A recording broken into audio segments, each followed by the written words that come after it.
South Korean K-pop star Hani has said she will testify to the country's National Assembly in a hearing about bullying in the music industry. The singer, who is part of the group New Jeans, said she made the decision without consulting her record label Adore after she and 4 of her bandmates raised concerns about how the company treated them during a recent YouTube live stream in September. New Jeans was the 8th biggest selling act of the year in 2023. Let's take a look at some of the other stories in the headlines. Canada's second largest bank, TD Bank, will pay $3 billion in fines after pleading guilty to money laundering charges and reporting false transactions. It's the largest fine that a bank has ever received. Regulators also imposed a rare asset cap that will limit the bank from expanding its business in the United States. The US Department of Labor reported the National Consumer Price Index was up 2.4% last month, marking the lowest inflation figures in nearly 3 years. Prices remained high for medical care, housing, auto services and airfares. It's an optimistic sign for the US economy following a separate report last week from the Labor Department that showed a decreased unemployment rate in September. Well, let's bring you a quick update on some of the day's other news now. People driving in the Reading area are advised to plan ahead as roadworks on the M4 mean that there'll be no access to the town centre from junction 12 westbound from 9 o'clock tonight until 6 o'clock Monday morning. Highways England have warned it's likely to lead to significant delays. Amazon says it's investigating after one of its lorries was filmed partially mounting the pavement in West London. The bollards were crushed as it made a left turn in Acton. Ealing Council says the affected areas have been made safe and it'll contact Amazon to recover the costs for repair.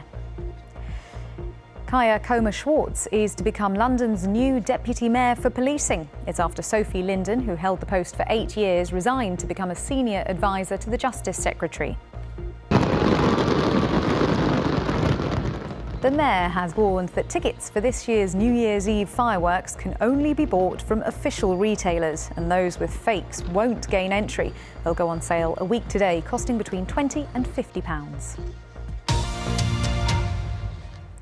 Next tonight, taxi groups in London say every black cab driver in the capital has been wrongly sent a penalty charge notice for being in the congestion zone when they're meant to be exempt. Obviously, I've never ridden one of these before, but clearly I would have worn something slightly different if I knew I was going to. Find out what Amy Lewis is doing on a penny farthing. And before we go, if you walked into Herne Hill Velodrome today, you'd be forgiven for thinking you'd step back in time. Hundreds of penny farthing riders from around the world have converged in South London for the weekend to break multiple records on these Victorian bikes. Battersea-born record breaker Melissa Eisdale now holds the women's 1-hour title.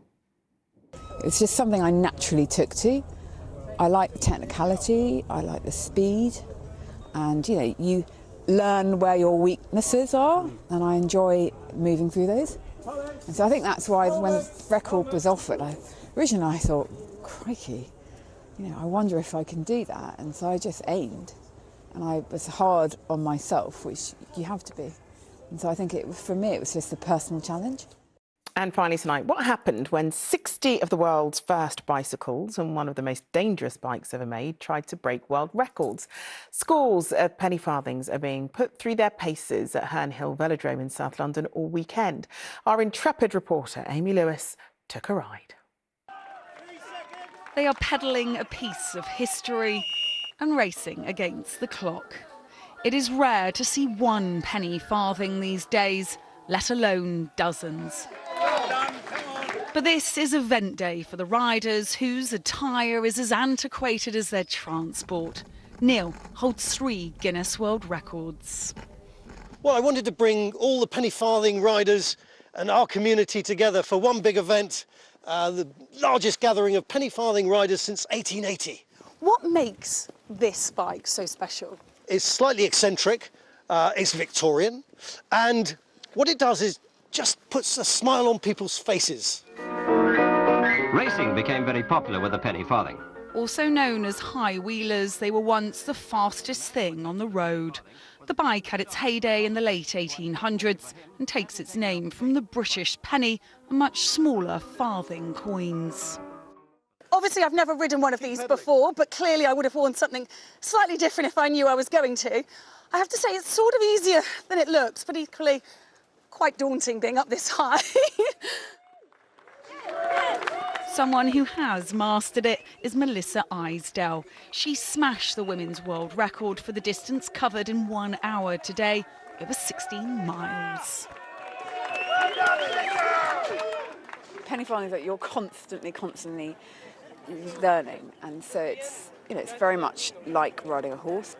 Being a equestrian, and the pennyfarthing was invented to replace horses, it was the perfect opportunity. I think that's why it's exhilarating, it's technical. This piece of nostalgia has spun out of the shadows to once again make its mark in the history books. Amy Lewis, ITV News. Well, it's really quite beautiful, isn't it?